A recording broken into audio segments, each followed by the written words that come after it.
Hi, my name is Gail Gosh, and I am a GED instructor at Des Moines Area Community College. Welcome to my lesson on algebra, solving single variable equations.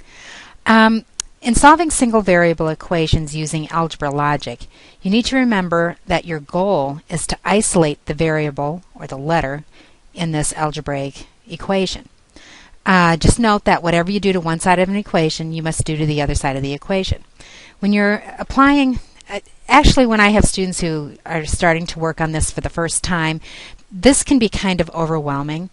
If a student has had some background on algebra, I would go with this route and try to refresh those skills using the algebra logic.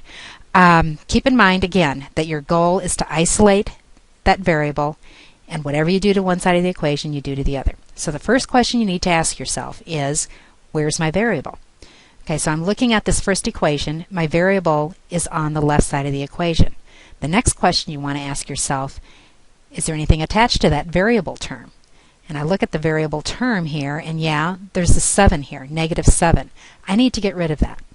So I've got a variable term minus 7. What's the opposite of subtracting 7?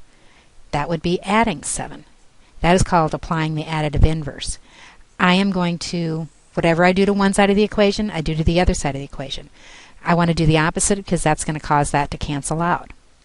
So here on the left side of the equation, I draw this computation line and bring everything down, collecting what's above it. 3x is collecting with nothing, so I end up with 3x here on the left side. 8 plus 7 gives me 15. So I'm one step closer to getting my variable isolated. Now I need to look at that and say what's connected to the variable, and I've got this 3, and it's connected by multiplication. How do I undo multiplication? I divide. So I want to divide this side by 3. That would get that to reduce. Again, if I divide this side by 3, I need to divide this side by 3. So I end up getting my left side, the variable isolated, perfect. 3 goes into 15 5 times. So I've solved that equation using algebra logic and found that x was equal to 5. Now, when I go over to this next equation, things are kind of a little topsy-turvy, orders a little differently, but again, we're going to start out with that same question. Where is my variable? Which side of the equation is my variable on? And this one, it's on the right side of the equation. There's my variable term. What's connected to it? A positive 2. How do we undo adding 2? We subtract 2. Whatever I do to one side, I have to do to the other side of the equation. I have to maintain this balance here on either side of this equation. So here my the 2 and the -2 cancel each other out. And on the right side of the equation, I've simplified things somewhat. I have 7n, and on the left side of the equation, 30 minus 2 gives me 28. Again, where's my variable? It's on the right side of the equation. What's it connected to it? 7. It's connected by multiplication. How do I undo multiplication? I divide. So I want to go ahead and divide that side by 7. Whatever I do to one side, I have to do to the other side. That allowed everything to reduce here, and I have n by itself. Perfect. 7 goes into 28 4 times. So again, we solve that equation using algebraic logic. Looking at this last example here, first question, where's my variable, on the right or the left? It's on the left side of the equal sign here. So I have to see what is connected to that variable term. I have 13. That's a positive 13. The opposite of positive 13 is negative 13. So I'm going to subtract 13 from each side of the equation. That gets that eliminates this here, and I'm left with negative 2x. Now, first instinct, you might think it's subtracted from the variable term, but actually the subtraction comes after the variable. So this negative here applies to the -2. So that comes down here. 5 collected with a negative 13. Again, this is a situation where you are collecting a positive and a negative number. You know you have more negatives because 13 is larger, so I know my outcome is going to be negative, and then I can just go ahead and subtract 13 minus 5 gives me 8. Okay, so again, I'm back to looking at what's connected to my variable. It's a -2, and that's connected by multiplication. I undo that by dividing. Whatever I do to one side, I want to do to the other. And I end up with -8 divided by -2. I've got my negatives are in pairs, so my answer must be a positive 4.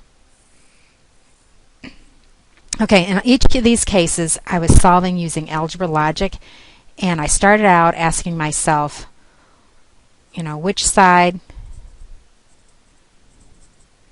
do I find my variable?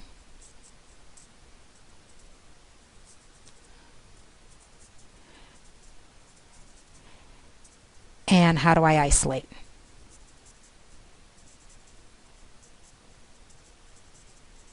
Now, again, for most of us, if this is the first time you've seen algebra, that is overwhelming. And getting ready for the GED, I'm kind of hesitant to put somebody through a rigorous algebra skill development. And we can fall back on a skill that we've already practiced. So I have these same problems written again, and I have a little different approach.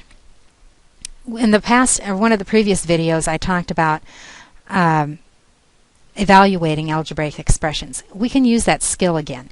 Generally, on the GED, if you have a question, an equation like this that you need to solve and you have different options, you can go ahead and just plug in your options and evaluate and see if you can get, in this case, the left side of the equation to equal the right side of the equation. So let's go ahead and plug in 0 for x. So if I imagined that x was equal to 0, this is 3 times 0, that would totally eliminate and I would end up with negative 7 is equal to 8. Well, that's not true, so we know 0 cannot be our solution there. So let's go to the other end of the spectrum here and let's look at the largest one that they've given us to attempt. So let's plug in 10. So when I plug in 3 times 10, in other words, I'm plugging in 10 for x. 3 times 10 would give me 30. 30 minus 7 is 23. That's way too much. So I know that it's not that. Let's try something in the middle here. Let's try the 3. 3 times 3 would be 9. 9 minus 7 is 2. That's too small, so we know 3 isn't it. Let's go ahead and try 5. When I plug in 5, 3 times 5 is 15. 15 minus 7 is 8. Hey, that's it. So what we did is we actually found our answer not by utilizing single variable equation skills. We solved and found the answer by just evaluating the algebraic expression using our different options here. Okay, let's go ahead and do this next one with that same approach. Let's try our smallest number. When I plug in 1 for n, 7 times n is 7. 7 plus 2 is 9. That's too small. We know that's not it. So let's try 10, one of our larger numbers. So 7 times 10 is 70 plus 2. Ooh, that's way too big. So we know that's not going to be it. So let's try 3. 7 times 3 is 21 plus 2 would be 23. We're getting closer. Let's try the 4. 7 times 4 is 28 plus 2 is 30. There's our answer. Okay, what if we have one of our problems that we've got an equation like this and it's one that we're bubbling in on a grid? We have to come up with our answer. Well, we know it's not going to be a negative number, but we can do the same kind of thing. We can just brainstorm some things. Let's try 0. When we plug in 0, 2 times 0, that term would drop off and we'd be saying 13 is equal to 5. Well, we know it's not 0. So let's try 10. Okay, so when we plug in 10, 2 times 10 would be 20. 13 minus 20 gives us a negative number. That's too big. So let's try 5, smack in the middle of there. So 13, when we plug in 5 here, we'd have negative 2 times 5 would be negative 10. 13 minus 10 is 3. We're a little closer, but we need we're just a little bit off here. Let's try 4. So 2 times 4 would be 8. 13 minus 8 would be 5. So 4 is our answer.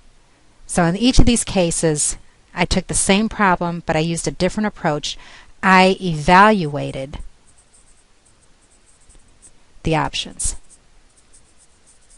And we used a skill where we were evaluating algebraic expressions to do that. That is also called the process of elimination.